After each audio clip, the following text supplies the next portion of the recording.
Hi കൂട്ടുകാരെ, പുതിയൊരു വീഡിയോയിലേക്ക് എല്ലാവർക്കും സ്വാഗതം.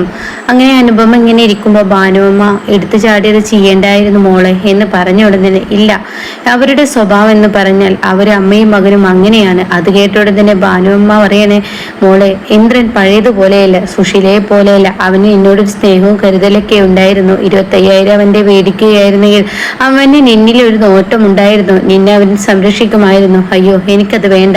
ഞാൻ ഒറ്റത്തടിയായി ജീവിച്ച മതി. കാരണം 25,000 രൂപ അവരുടെ മേടിച്ചു കഴിഞ്ഞ് അവർ സംരക്ഷിക്കില്ല എന്നെ എന്നെ അതിന്റെ പേരിലിട്ട് കുത്തുകയായിരിക്കും. അതുകൊണ്ട് തന്നെ എനിക്ക് അങ്ങനെ ചെയ്യാനാണ് തോന്നിയത്. അതുകൊണ്ടാണ് ഞാൻ 25 ലക്ഷം ഒറ്റയടിക്ക് തരാൻ പറഞ്ഞത് എന്ന് പറഞ്ഞിട്ട് പറയണേ, ഇന്നലെ അനിതയും ദയയും ഇവിടെ വന്ന് വെറുതെ ഒന്നല്ല, പിന്നെ എന്തിന് എന്ന് ഭാനു അമ്മ ചോദിച്ച ഉടനെ തന്നെ പറയണേ, ഇന്നലെ അവർ വന്നതിൽ ഒരു കാരണമുണ്ട്.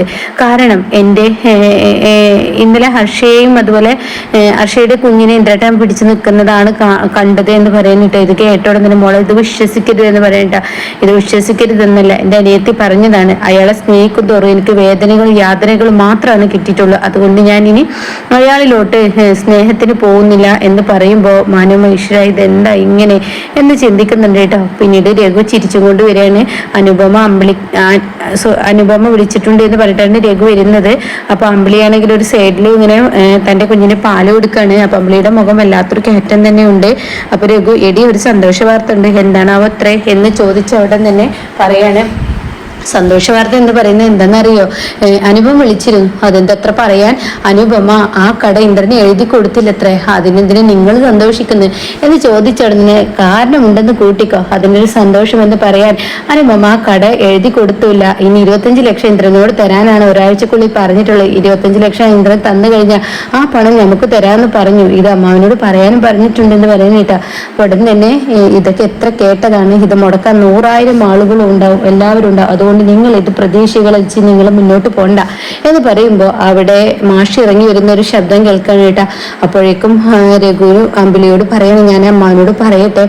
അപ്പോൾ അമ്പിളി ഇത് കേൾക്കാതെ കുഞ്ഞിന്റെ വായ കഴുകി കൊടുക്കാൻ വേണ്ടി പോവാണ് കേട്ടോ. ആ സമയം മാഷിനോട് വന്നിടം തന്നെ, അമ്മാവ ഞാനൊരു കാര്യം പറയട്ടെ എന്ന് പറഞ്ഞിട്ട് രഘു എന്താന്ന് ചോദിക്കുന്നുണ്ട്. അമ്മാവൻ എന്താ ഇന്നിവിടെ നിന്ന് ഒന്നും മിണ്ടാതെ പോയത്? അപ്പൊ അമ്പിളി ഇങ്ങനെ തുറച്ചു നോക്കുന്നുണ്ട് കേട്ടോ, ഒരു ദേഷ്യ ഭാവത്തിൽ ഇങ്ങനെ തുറച്ചു നോക്കുന്നുണ്ട്.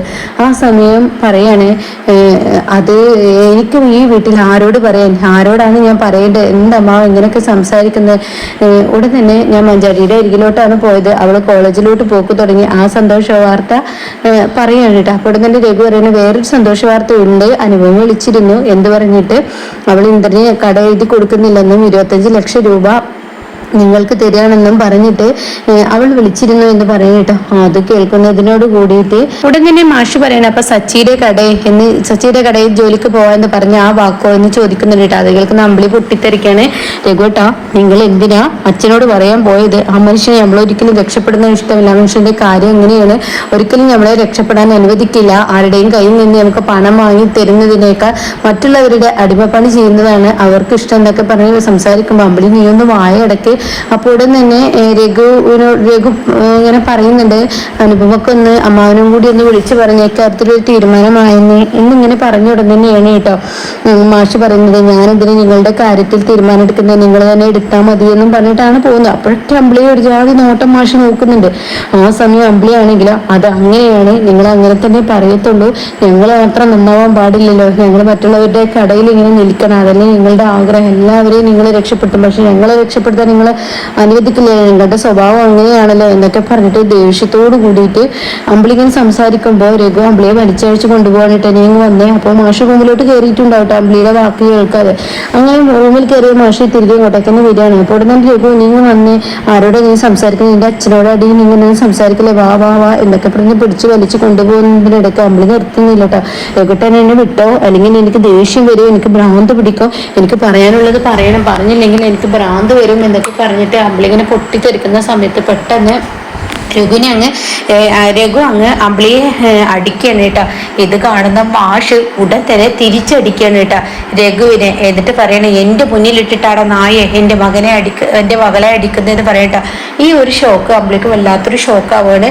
അപ്പോൾ തന്നെ രഘു അമ്മാവനോട് അവൾ പറഞ്ഞ വാക്ക് കേട്ടില്ല, എൻ്റെ മകൾ എന്നോട് എന്ത് പറഞ്ഞോട്ടെ, നിനക്കെന്താ, നീ ഇതിലെന്തിനാ ഇടപെട്ടത് എന്ന് ചോദിച്ചിട്ട് നീ ഇവിടെ നിൽക്കാൻ പാടില്ല, എൻ്റെ കുഞ്ഞിൻ്റെ ദേഹത്ത് കൈവച്ച സ്ഥിതിക്ക് നീ ഇപ്പൊ ഈ നിമിഷം പടിയിറങ്ങണം, ഇനി ഇവിടെ നിൽക്കാൻ പാടില്ല എന്ന് പറയുമ്പോൾ രഘു അവിടെ നിന്നും അമ്മാവൻ വെറുതെ പറയുന്ന ഇപ്പോഴത്തെ ദേഷ്യത്തിൽ പറഞ്ഞതല്ലേ, അതെനിക്കറിയാം, ഞാൻ അമ്പിളിയുടെ വാക്കുകൾ നോക്കുന്നില്ല എന്ന് പറഞ്ഞിട്ട് രഘു അവിടെ വീണ്ടും നിൽക്കുമ്പോൾ മാഷ് പറയണം, ഞാൻ വെറുതെ പറഞ്ഞതല്ല, നിന്നോട് ഇറങ്ങാൻ പറഞ്ഞാൽ നീ ഇറങ്ങിയിരിക്കണം, നീ ഈ സമയം ഈ നിമിഷം ഇവിടെ നിന്ന് ഇറങ്ങിയിരിക്കണം എന്ന് പറഞ്ഞ് വളരെ ദേഷ്യത്തോടു കൂടി സംസാരിക്കണം കേട്ടോ.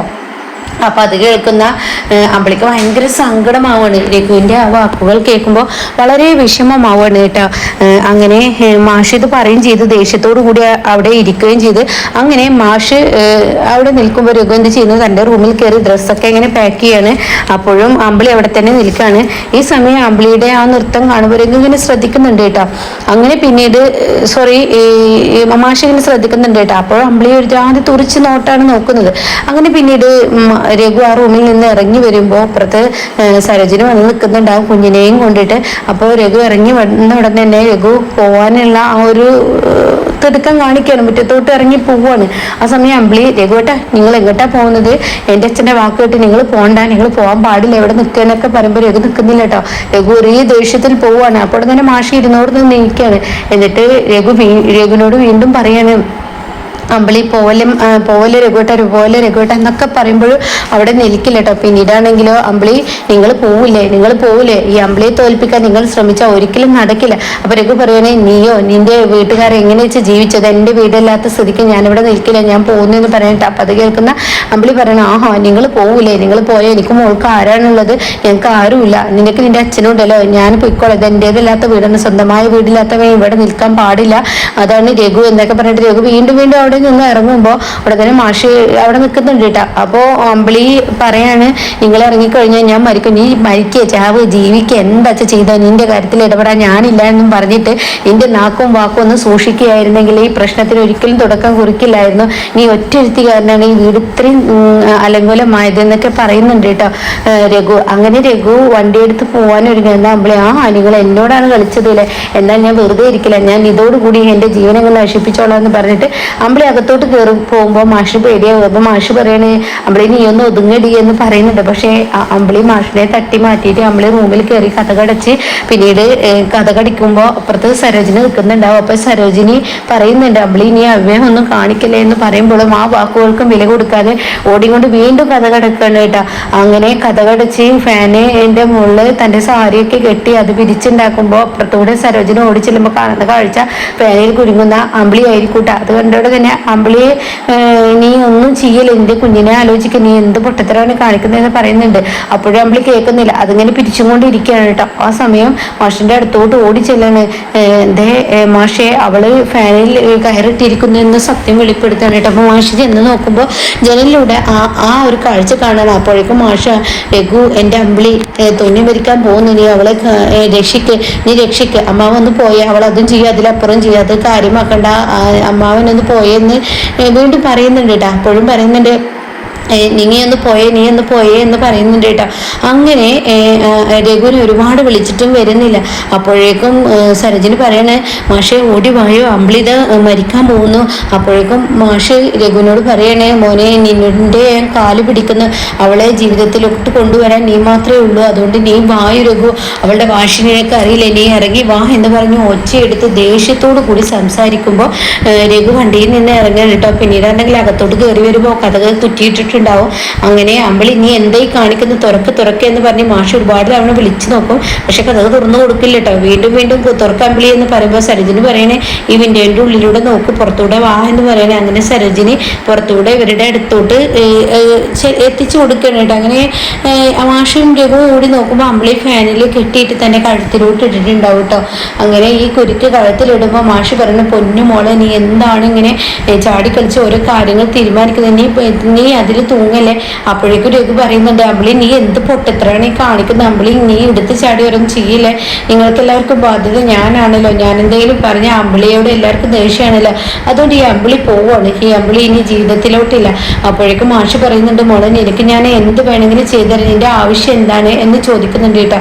ആ സമയം രഘു പറയണേ, നമ്മുടെ മോളിതാ, ആ മോളെ നീ ഓർക്കണം, ഞാൻ ഇനി ഇവിടെ തൂങ്ങിക്കഴിഞ്ഞാൽ ഞാനും എൻ്റെ മോളും വണ്ടിയിൽ പെട്രോൾ ഉണ്ടല്ലോ അത് ഞങ്ങളുടെ ദേഹത്ത് കൂടെ ഒഴിച്ചിട്ട് ഞങ്ങളും അങ്ങ് മരിച്ചോളാം എന്ന് പറഞ്ഞു പറഞ്ഞിട്ട് രഘുവും പോകുമ്പോൾ രഘു നീ ഇപ്പൊ എടുത്തു ചാടി ഒരു തീരുമാനം എടുക്കല്ലേ, നീ അമ്പിളി ഇതിൽ നിന്ന് രക്ഷിക്കുക എന്ന് പറയുന്നുണ്ട് കേട്ടോ. അപ്പൊ അമ്പിളിക്കൊരു പെട്ടെന്നൊരു നെഞ്ചിടിപ്പ് വരുന്നുണ്ട്. തന്റെ മോള് രഘു മരിക്കുക എന്ന് പറയുമ്പോൾ അമ്പിളിക്കൊരു നെഞ്ചിടിപ്പ് വരുന്നുണ്ട് കേട്ടോ. ഉടൻ തന്നെ രഘു തിരിച്ചു വരികയാണ്. അപ്പോൾ അമ്പിളിക്ക് ഒന്നുകൂടി എനർജി ആവണം. അങ്ങനെ അമ്പിളി വീണ്ടും തൂങ്ങാൻ ഒരുങ്ങാണ്.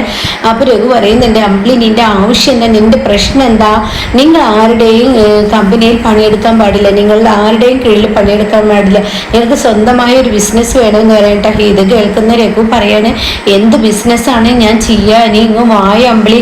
അപ്പോഴേക്കും മാഷ് പറയുന്നത്, എനിക്ക് എൻ്റെ ഭർത്താവിന് സ്വന്തമായ ബിസിനസ് ചെയ്യുക, എന്താ വെച്ചാൽ ഞാൻ ചെയ്തു തരാം, നീ ഇങ്ങോട്ടേക്ക് വായോ, ആദ്യം നീ ആ കുരിക്കിൽ നിന്ന് അത് അഴിക്ക് എന്നൊക്കെ ഇങ്ങനെ മാഷ് പറയുന്നുണ്ട് കേട്ടോ. ഈ സമയം അമ്പിളി പറയണേ, എന്നാ എനിക്കൊരു വാക്ക് അച്ഛൻ തരുമോ? എന്ത് വാക്കാ മോളെ ഞാൻ എനിക്ക് തരണ്ടേ, നീ പറയൂ, എന്തിനാണ് ഈ അച്ഛനെ നീ ഇങ്ങനെ ബുദ്ധിമുട്ടിക്കുന്നത്, എന്താണെങ്കിലും ഇനി എന്നോട് പറയൂന്ന് വീണ്ടും പറയുമ്പോൾ ഉടൻ തന്നെ അമ്പിളി പറയാണ്, അതെ ഞങ്ങൾക്ക് എന്ത് ചെയ്തു തന്നാലും മുടക്കാൻ 100 ആളുകൾ ഉണ്ടാവും, പക്ഷെ ഇതൊരിക്കലും മുടക്കാൻ പാടില്ല, ഈ വീടിന്റെ പാതി ഷെയർ ഞങ്ങൾക്ക് വേണമെന്നുള്ള ഉറച്ച തീരുമാനം പറയണേട്ടോ. ഇതങ്ങ് കേൾക്കുന്നതിനോട് കൂടിയിട്ട് മാഷങ്ങ് ഞെട്ടിപ്പോണ്. ഈ പാതി ഷെയർ നാളെ തന്നെ ഞങ്ങളുടെ പേരിലാക്കി തരണം എന്നുള്ള സത്യവും വെളിപ്പെടുത്തണം കേട്ടോ. ഇത് കേൾക്കുന്ന മാഷ് തകർന്നു പോവാണ് കേട്ടോ. അങ്ങനെ ഈ ഒരു സീനിലാണ് എപ്പിസോഡ് നിർത്തിയിരിക്കുന്നത്.